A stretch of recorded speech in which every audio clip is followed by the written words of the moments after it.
In today's video, we are talking about a huge retail trading trap that is unfolding right now in the Forex market, according to my opinion. Stay tuned. In the last several months, there has been a lot of sell pressure on the pound dollar, GBP USD.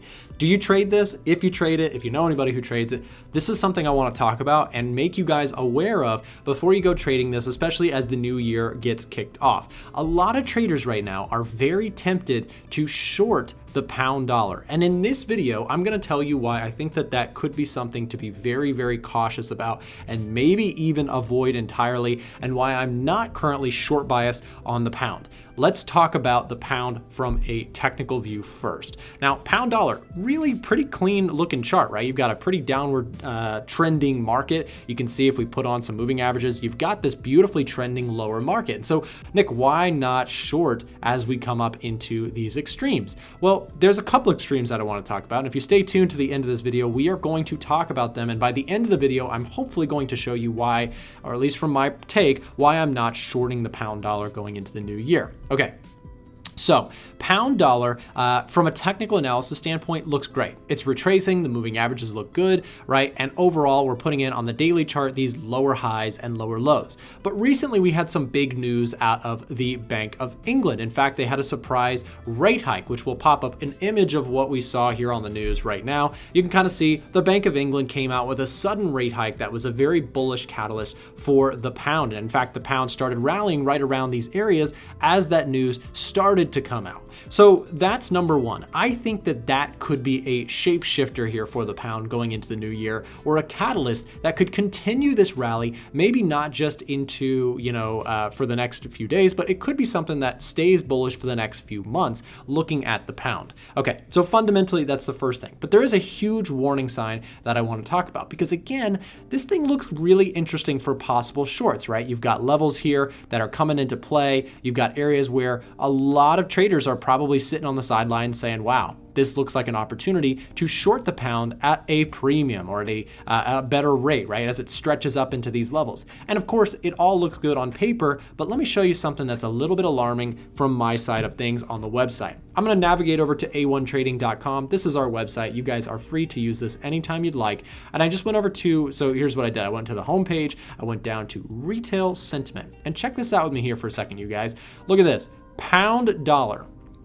This is the warning that I wanted to talk to you guys about on this currency pair. What you'll notice is that right now, from this website, myfxbook.com, which is where this data is pulled, what we can see is that the retail trading audience that uses this site is 84% net short. What that means is that only 15%, conversely, are actually long biased on the pound. So a very, very small minority are buying, and a very vast majority of the traders on this site are shorting the pound as it rises. And the reason that is a call for concern or a warning, as we talked about earlier, is because when all the retail traders pile into one side of the trade, it's a dangerous thing to watch. Because a lot of times what ends up happening is that all the retail traders, they're shorting, right? They're looking for selling opportunities, and they just keep getting smoked as the market runs their stops and basically collects money from them.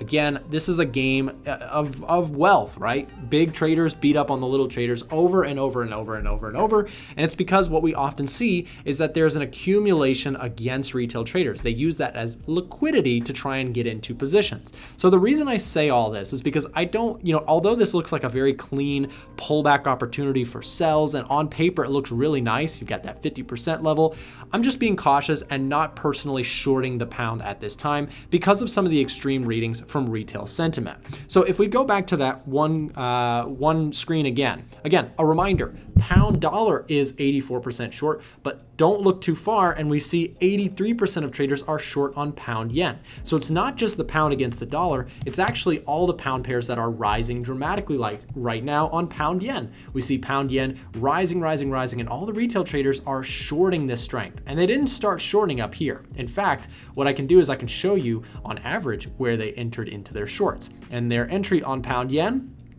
on average, their average short price, distance from price, is 151.39. Let's go look at that for a second, shall we? 151.39. right? 151.39 is all the way down here. So you guys, the retail trader is short here, and they've been holding on to a loser and letting it go against them continuously. This is a recurring theme that we so often see in markets, and I think that it may not be done, especially with the fundamental catalyst, the technical trap that I think is looking like it's a setup, and of course, the overall net absolute short bias by retail traders. And again, that's an opportunity that we can take advantage of as traders ourselves. Again, at the end of the day, this is just a game of probabilities, and it's a game of, basically the more information that you have and the more patience and willingness to manage your risk you have, the more likely you're actually going to come out on top. So when I look at all this information, what do we actually do about it? In fact, I not only have not a short bias like the average retail trader, but I'm actually looking at this with a long bias now. I'd actually like to join in on this rally against retail traders. So I'm looking at pullbacks on pound yen, as we've talked about on the channel a couple different times, and pound dollar, because I'm kind of bullish on the dollar, this is just not my favorite pair. But if anything, I would say more long bias than short bias in the short term because of the massive pileup of retail traders going short on this market. So again, retail sentiment is a very powerful indicator, something that I use regularly in my own trading. And something that you should know is that generally speaking, when a market is trending up, retail traders are shorting. When a market is trending down, the market is, or the retail trader is on average buying the market, right? So when we use that information to our advantage, what that tells us is that beware of strong trends and avoid trying to fight them all the time, unless you're trying to just trade with the crowd. Now, of course, it doesn't mean that the market can't come down. That doesn't mean that the pound can't pull back and see some pressure if something changes. What it tells us is that the natural drift of this market right now, because there are so many stops being hit by the retail side, is probably to the upside. And I use that in my trading each and every day to try and stack the odds in my favor to the best of my ability, to try and favor going with the other side. Now, there is something more. Stay with me here. There's more to talk about. Let's go over to the COT data and see if there's anything interesting about the pound. Now, this may be mixed, but we'll take a look at it together. I'm going to scroll down to the pound and I'm going to go to prices and net positions. So what I want to see here is I'd like to see what the non-commercials are doing with the pound in recent times. And as of the 20th, there hasn't been much impressive movement at all for the pound. So this is actually kind of a little bit of a question mark as well. We'll put a question marks up on the screen. There they go. Question marks on the screen, right? And the reason for that is because there's also kind of institutional selling going on as well. Now, does that mean that the institutionals are just, absolutely short? Well, we can actually go in depth with this and take a look at the long positions being, they're actually dropping off long positions as they go up as well. So could this mean that the market is going to come crashing down? Well, maybe, maybe not, but it seems like the short positions are also being decreased as well. This may just be an end of the year thing. Perhaps they're just decreasing their overall positions because we see positions in the short side decreasing and positions in the long side decreasing. Could just be closing out trades for the end of the year, but I would watch this very closely. Institutional money going into the new year, what is that going to look like for the pound? So I'll be watching the COT very closely. I would also like to take a look now at the dollar in reference to that as well. What is institutional money doing with the dollar? Well, right now, it's pretty flat. So not too much, a little bit of an increase from the 13th to the 20th. That is actually a pretty sizable increase. And finally, we'll go take a look at the Japanese yen.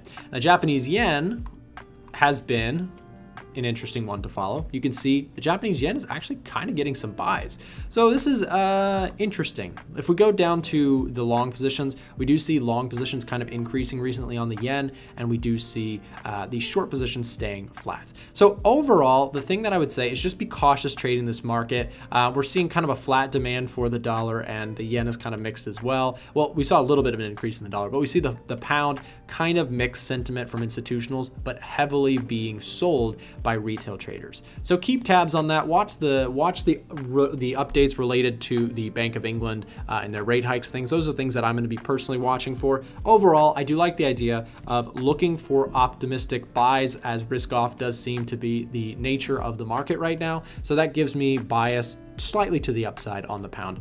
personally. So there you go. I hope this video was helpful to you. If it was in any way, shape, or form, do me a favor, hit that like button, subscribe to the channel if you're new, and hey, there's a bunch of free stuff down below in our description. If you check that out, you can join our free Telegram, you can join our free email newsletter, you can get all sorts of free helpful stuff if you're a trader aspiring to learn more. We have tons of resources that are totally free that you could benefit from. So if this was helpful to you in any way, like I said, hit that like button, subscribe, and we will see you back next time.